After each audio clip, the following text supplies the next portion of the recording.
The Final Empire is the first in a currently 7-book series by Brandon Sanderson, about the guy from Fortnite.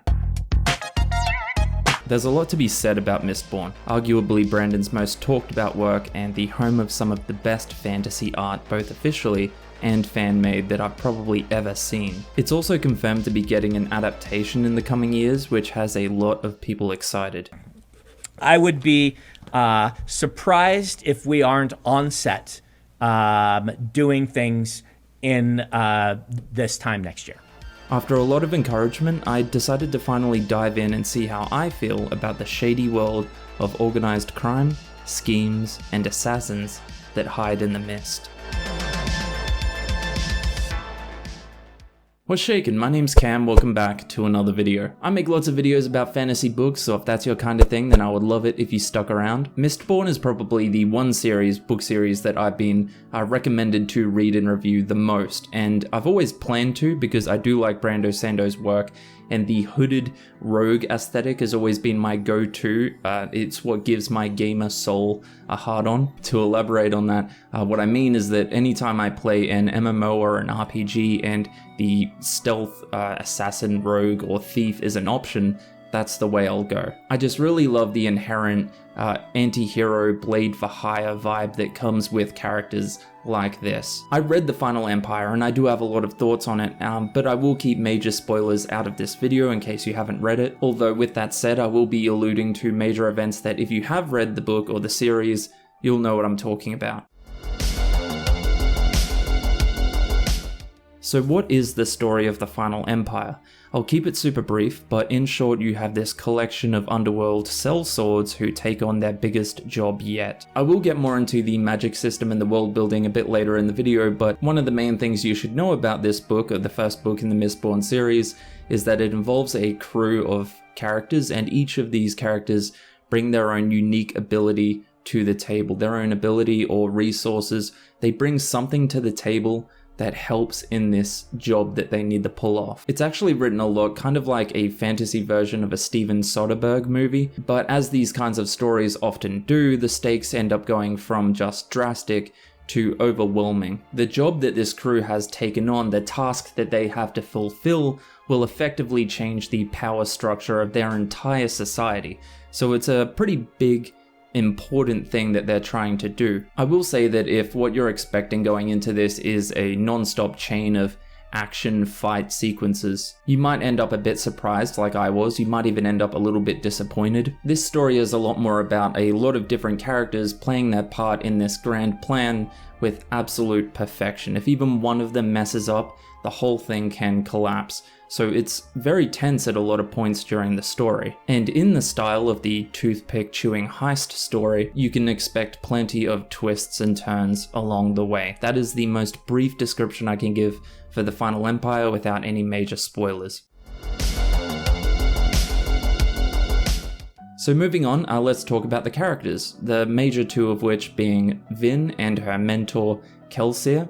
The guy from Fortnite. Kelsier is definitely a character archetype that I know a lot of people are probably sick of by now. It's a very, I don't want to say cliched, but it is a character type that you've seen in a lot of stories. In most cases, I would say it's in almost every fantasy story. But personally, it's an archetype that I never get sick of. I just love it. Kelsier is snappy, he's charismatic, he's got a silver tongue, and he's good at rallying his crew.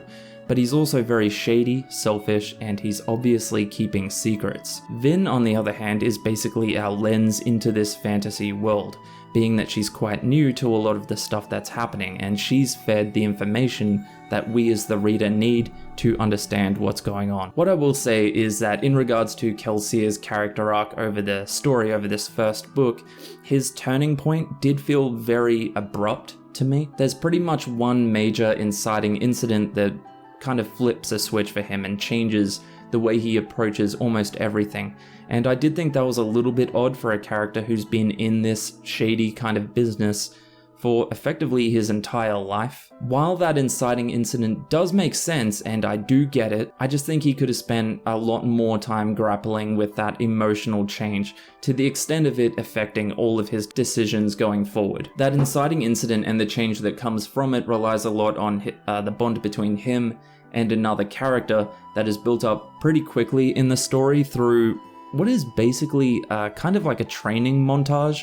We skip through it pretty quickly, this bond being formed. I'm not saying that it felt inauthentic or anything like that, but I just feel like I didn't feel as strongly about it as I think I was meant to when that inciting incident happened. That change in Kelsier just didn't hit me as much as I think it could have. As for Vin, a fantastic character. As far as protagonists go, she's instantly one of my favorites. One thing in particular that I really love about Vin, it's going to be a bit hard to describe because if I say it even slightly the wrong way, you might get the complete wrong idea about what I'm trying to say. What I will say about Vin is that while she is a very strong and independent female character, she isn't written to be the polar opposite of what's typically considered feminine. See, sometimes writers do this thing in books and shows and movies, etc. They do this thing where when they want to make a badass woman, they will just make a list of all of the womanly or feminine stereotypes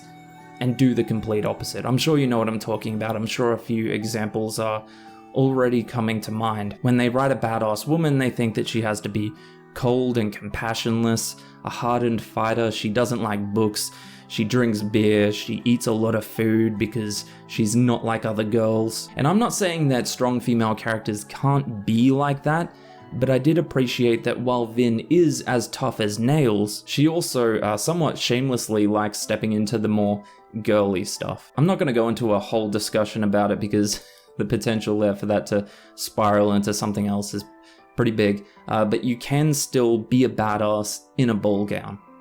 That's all I'm saying. I really loved the other characters in Kelsier's crew as well. Brandon Sanderson obviously has an immense talent for writing groups of characters, which is a huge deal because that's something that a lot of fantasy authors, a lot of writers in general, but especially fantasy authors who write big ensemble casts, they really struggle with that. And I don't blame them. It's a very hard thing to kind of nail, you know? When you're writing a lot of different characters, you can have different characters that end up feeling like carbon copies of each other. They can feel like they're just there to be more filler in the background. But in regards to like Stormlight Archive, also written by Brandon Sanderson, much like Bridge 4, Kelsier's crew are all very distinct and likable for very different reasons, and they are all very important, even essential, to the plot of the story. Even if, admittedly, sometimes these characters in this crew do fall into very cut and paste archetypes. I won't say too much about the major villain of the story because so much of it goes into spoiler territory. That's one of the best things about this villain, is that he is pretty terrifying, but not because of the way he looks or anything he really actively does or you see him do in the story, but he's terrifying more so because of how mysterious he is. There is a lot of unanswered questions around this guy, around what his motives are. He's very unpredictable. You know that he's extremely dangerous and powerful, but his motives and his plans are almost impossible to decipher, not just to us as the reader, but to the characters who are trying to fight against him. On the topic of characters, one of the things I really want to point out about this book, Final Empire, that really surprised me. I was not expecting the Inquisitors to be so metal, pun intended. These towering, bald-headed creeps with giant nails through their domes. God damn, like, it's just, that's hard as hell. I love it. It gave me a real kind of like Elden Ring crossed with Hellraiser vibe, and that's definitely not something I was expecting going into this. It's very far from what I have experienced with Brandon's writing before this time. This is pretty hardcore as far as character design goes. Moving on to the magic and the world of I'm going to keep saying the Final Empire because I'm on the first book still, and I don't know how much of this is going to be relevant with the next set of books, but the idea of Mistborn is that the bad guy won. That's how we're coming into the story. There's ash raining from the sky, the sun is redder than Mr. Krabs' booty cheeks, there's this really heavy mist that would make Pyramid Head cream in his pants.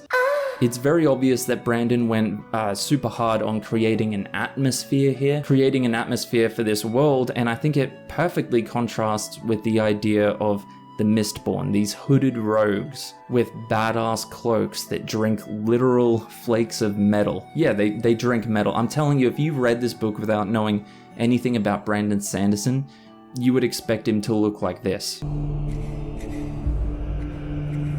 So with the magic system, certain people can ingest flakes of different types of metal, and then they burn that metal when it's within their system to gain access to a set of different abilities. Most of these people only have access to one ability. They only really get use out of using one type of metal. But in very rare cases, some people can burn multiple metals or all of them, and they are what's called the Mistborn. Abilities like influencing people's emotions, enhanced strength and stamina, pretty common stuff with fantasy stories. A lot of others, but on the more interesting and unique side of things, one of them is this really interesting play on, I guess, flying. I feel like people are gonna correct me in the comments, but basically it's magnetism, right?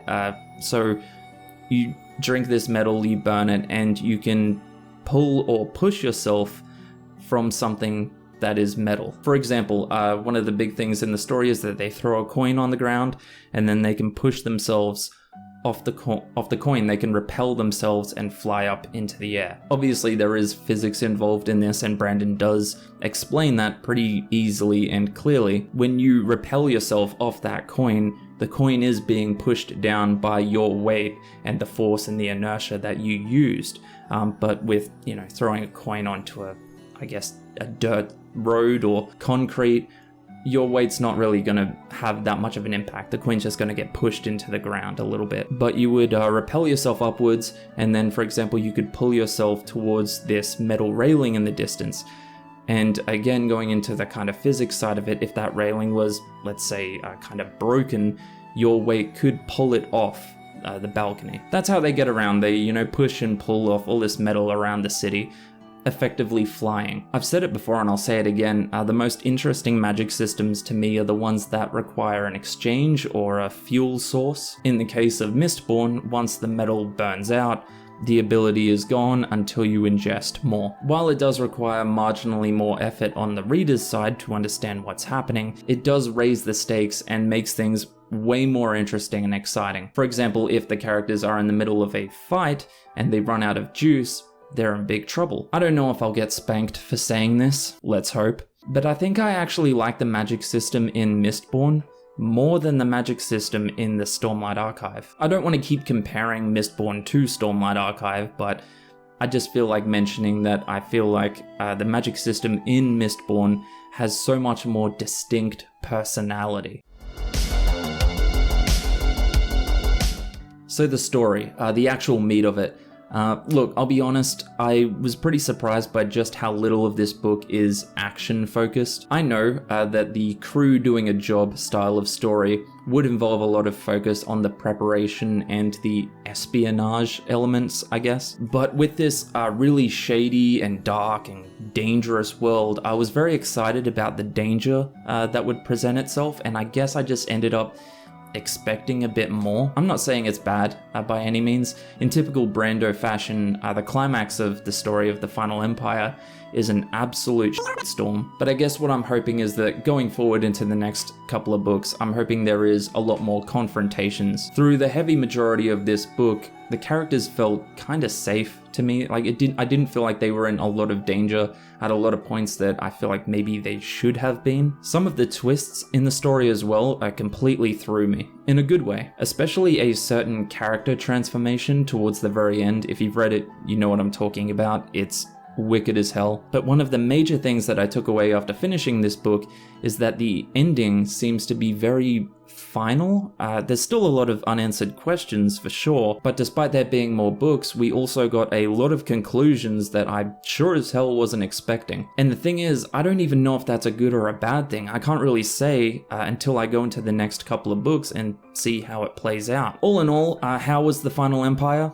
It was pretty good. It was pretty slow at a lot of points, and I do think it lapsed on a lot of the potential of going full pelt into this gritty, violent world and a lot of the dangers that reside there, but I expect there'll be a lot more of that in the next books. The story, the world, and the characters are absolutely just dripping with atmosphere, and a pretty damn cool atmosphere at that. Using the word cool feels kind of like a cop-out and just a very vague way of describing the atmosphere, but I don't know how else to put it. It's cool. It's like the idea of, when you're in middle school or high school or whatever, and you're thinking about, man, it would be so cool to be an assassin with daggers in this dark, gritty world. It's kind of like that if it was written by a great writer and made in a way that's way more adult and complex and interesting. I will be reading on with the next couple of books, of course. That's what I'm going into straight after this, and I'm determined to get through the series as quickly as I can. But my next Mistborn review probably won't be until I've finished the entire series as a whole, as it is up to now. I know he's writing a lot more books in it, and I think another one's actually coming out pretty soon. But in the meantime, I do have a lot of other fantasy book videos for you to watch if you're into that kind of thing, or horror book videos if that tickles your fancy. I do hope you stick around. But hey, let me know what you think of Mistborn, whether you've read it or not. Are you intrigued? Did you love it? Do I have a lot to look forward to? No spoilers. Thank you so much for watching, especially for watching through the whole video. You are my favorite. Hopefully I'll see you in the next one. Catch ya.